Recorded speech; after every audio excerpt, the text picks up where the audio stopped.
concerned with down the road. Steve? Do you prefer offensive genius or offensive wizard? What is your IQ? Say that again? Do you prefer offensive genius or offensive wizard? And what is your IQ? I think all that stuff is way overrated. Jonas Salk was a genius, right? We coach football. I think all that stuff gets way overblown.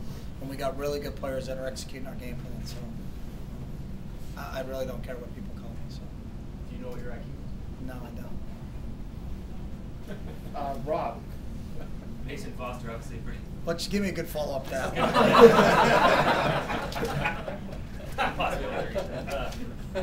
Mason Foster, talented linebacker. Ways you have to account for him, particularly in how he might disrupt your running game. Yeah, he's all over the field. I can't. His numbers are off the charts in terms of what leading this league in tackles. And they play him in a couple different spots. They'll play him at linebacker. They move him up to defensive end. He can run around and do a lot of different things. He's athletic. He's big. He can run. He's really the force for those guys on defense. But if I don't know the numbers, Rob, compared to the rest of the people in the league, but when you look at his total tackles, you're like, wow. I mean, he's averaging double digits, and he's definitely the number one guy that we have to pay attention to on defense for those guys. Is that on Darren pre-snap or the O-line pre-snap? It's on everybody. Where he is? All 11 guys better figure out where he is before that ball snap, because he's all over the place. It seems like you like to treat every single game the same way, prepare for it the same way. Does a rivalry game mean anything special to you or anything extra at all? And do you think that it should in college football? I mean, I think it does for the fans and all that, but for us, our approach doesn't change no matter who we play. So I look at it as we have 12 rivalries, and we better approach everybody the same way. And you can look at games and just point out in history of when teams did this and did that with our team. We had a great game last year against USC on Halloween, and we're a really good football team. And we didn't prepare as well as we should have, and went down to Stanford and got beat by a good Stanford team. So, you better learn from history, or you're going to repeat it. So, our players have to understand that every game we play is the biggest game we play, and it's simple. I mean, it sounds like a cliche, but it's not. Is that our focus has to totally be on Washington, and that's it. Because if we don't beat Washington, it's going to be a long year. And do you think the recent history in the rivalry waters it down at all, or do you think it's still? I don't know much about all business. Right. I've been here for a short time, so I'm not that smart. You didn't know what his IQ is. You're right. I was going to kind of follow up on the same thought. Going back many years, Pac-10, Pac-8 then was USC and UCLA. It was really Washington that kind of broke the mold and got them, took some national headlines and reestablished Pac-8 as something other than USC and UCLA. Do you have any sense of that at all, or is that nothing that you see as being a factor at all with the fans or with the coaches? I have a sense of it, and I know the history of what's gone on, and I know the success that Don James had there, or the success that John Robinson had at USC, or Terry Donahue at UCLA, but it has no bearing on our game this week. I don't think any of those people are there, and I'm a big fan of history, and I think it's a great thing to talk about, and it's relevant for the fans. That's awesome. But for our players, our total concentration is on Washington, and that's it. It doesn't matter what happened in the past. It doesn't matter if we beat them last year or whatever. It's about us focusing, concentrating on what we can control.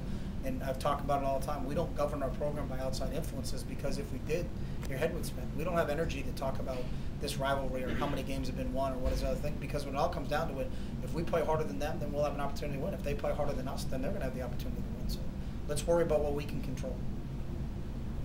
So Chip, playing off the last thing with the focus that you have to have every week, is this team to this point been better at that than you've seen? So far. Yeah. But, as I tell our players, that's not a badge you put on your chest and say, look what I did. Right. Because it doesn't mean anything. We go out and lose Saturday, we're just throwing the scrap heap like everybody else has got one loss. So it's so far they've been. And I know people talked about when we got to number one, was that going to affect us? And I don't think it affected us. We came out and won 60-13, and then we went out and beat a good USC team in the Coliseum. But does that mean anything, really? No, because we can't even go back to that and say, hey, we've already done it, because it doesn't mean anything unless we go out and practice well this entire week, getting ready for Washington. So you have 4 games left. You got to focus on this one, I understand. Does what potentially is out there for you help these kids focus each game? I don't know, because we don't talk about it. Okay. And changing the subject completely, 30 seconds, 32 seconds left in the first half. You guys get the ball at the 4. Mm-hmm. Your thought process behind, play action, go deep right there rather than just sort of finish the half. I mean, a lot of guys deep in their, a lot of coaches deep in their own end, but probably just said, let's run the ball, see what happens, and go in with a 12-point lead. Yeah. What were you thinking? And what I was thinking that they're an explosive offense, and we need to score as many points as we can. And I have total confidence in Darren that no matter what we call, he's going to put us in the right situation. And if their safeties were back, you know, he would have checked it down and thrown the ball away. So I mean, Darren can handle anything. And I think when you start to play scared, then that's the mentality I think your players have, and we're not scared to play. So I mean, that's partly situational, but partly the way your philosophy is being aggressive. No, it's not a philosophy. It's based upon my players. So who's playing quarterback? It could be, if it was someone else, I would say no. But with Darren and who we have with that, understanding our personnel, I feel very confident in what Darren's done. You know, he's shown 21 touchdowns and has 6 interceptions, and probably 3 of them aren't his fault. So, you know, he's playing at as high a clip as any quarterback in the country, and he's great in terms of holding on to the ball. So it's part of, do I have confidence in our players? And we had a ton of confidence in those guys. Okay, Rob? I talked last week about recruiting because you were going to LA and the way you Pac-10 divisional alignments as well. I just wondered, did you feel any bounce going to LA and winning, and then end up winning that impressively? Did, you know, phone ring anymore with kids calling you or anything like that? No, it didn't. I mean, I don't know if it will continue. You know, we'll have a recruiting weekend this weekend, but you know, I don't know how that whole thing will play itself out. And I was never consulted, so you know, sure. When the Pac-10 alignments come out, you know, I think there's a hierarchy of people to talk to, and maybe my IQ wasn't high enough to get on that list. So, I'm just getting ready for Washington. So. And I know what it is. It's a big question. And I don't know the answer until 4 or 5 years down the road. Sure. If all of a sudden there's a huge effect in recruiting and we're not getting kids from LA, then you can say that. But I think it's pure speculation at this point. So. And you didn't see anything based on this last weekend? No, I mean, we just had our typical normal Sunday. You know, and in recruits, the kids that everybody's recruiting, people are calling them. They're not calling schools. So. Jason. More of a bigger picture question, Chip. Oregon has dominated, won a lot of games against Washington in the last 6-7 years. Is that more of a cycle of how college football is, you know, different teams being dominant and this and that? Is it a function of Oregon having better players? Is it a function of Oregon having a better system, in your opinion? I don't know why it's changed, and I wasn't here for when it flipped the other way, so I couldn't tell you what the history is in it. You know, they've had some talented teams. I've always had 2 coaching staffs since I've been there. You know, when I first got here, I played against Coach Willingham, and now Sark's in his 2nd year. So I couldn't tell you, and we've only played against Sark's group once. So I don't think it's fair to compare Sark's group to anybody else that was there, because he wasn't there before either. So I don't know. You know, he doesn't have any effect on what happened in the past. So.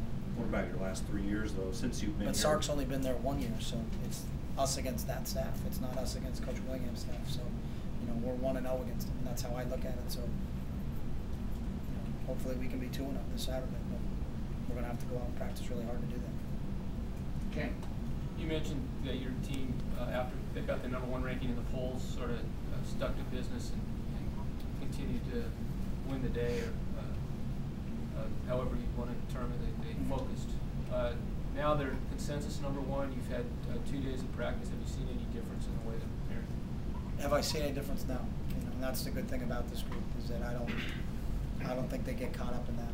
And again, it's because the rankings at this time and this junction don't mean anything. A month from now it will, but right now we need to just concentrate on what we're doing. So I think those guys. I don't think it's talk from their point. I think they really buy into it, and they understand it, and they believe that. So. Steve. Serious questions.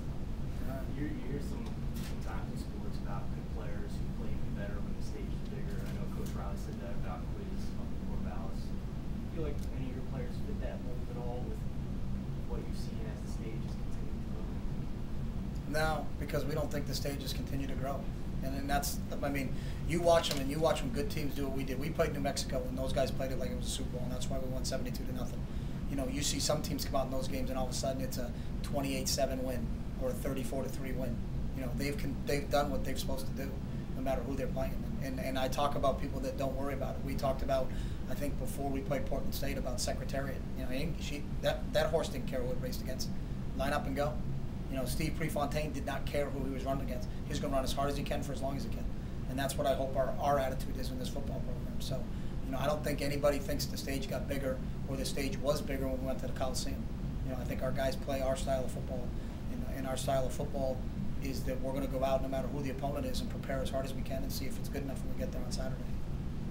Well, seems like kind of the challenge of the bunker mentality at this point would be kind of just the repetition 2 months in or up to the season, but then you're also winning, so you can say to the guys, hey, you know, you're getting some reward for it. Does the challenge change for you guys as a staff to keep those guys heads down each week? You know, that's a good question, but this group this year loves playing football, and I was laughing at the Coliseum.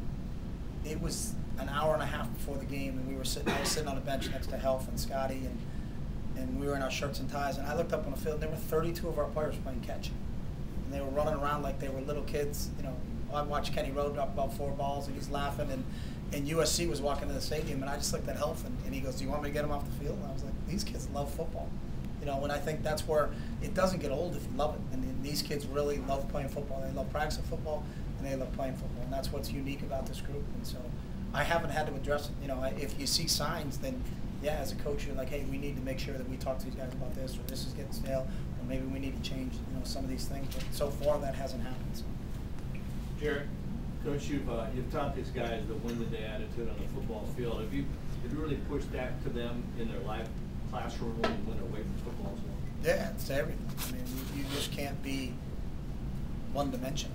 You know, it has to carry over to everything that you do. And then part of our team covenant is that it applies to off the field, it applies to the classroom, it applies to everything. So, yeah, that's a big part of what we do here. John? Chip, when you took over as head coach, you made a few changes to the practice schedule, what you do on particular days, and when the day you did it. Do you think you've hit on the optimum schedule as far as conditioning to prepare for football games? And are you getting a lot of requests for information from other coaches around the country for conditioning? I don't know, you know, about the optimal part. I know we spent some time, you know, I spent some time with Jimmy Radcliffe on, you know, and I remember asking Rad, no matter what it was when I took over, I met with everybody, and I just asked, why did we do it this way? Whether it was compliance, whether it was the training room, whether it was media services with Dave and all those other things. And the only answer I wouldn't accept is because we've always done it that way. And a lot of times the answer was, well, we did it because of this, this, this, and this. And I'm like, all right, that'll stay the same. But when I talked to Rad about some things, I said, if you could change it, how would you change it? And we had a long discussion. And there was a lot of scientific behind it of this is what he believes.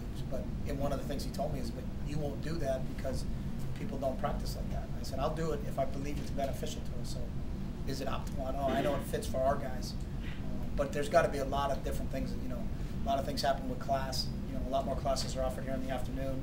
Could we fit the morning schedule part in and all those other things? So, and have we had requests? We've had a few, but there's not a lot we're going to be able to do during the season to help any other teams out because our attention is on what our next opponent is. So. Let me go back to the phones one more time real quick. Debbie, we're going back to the phone.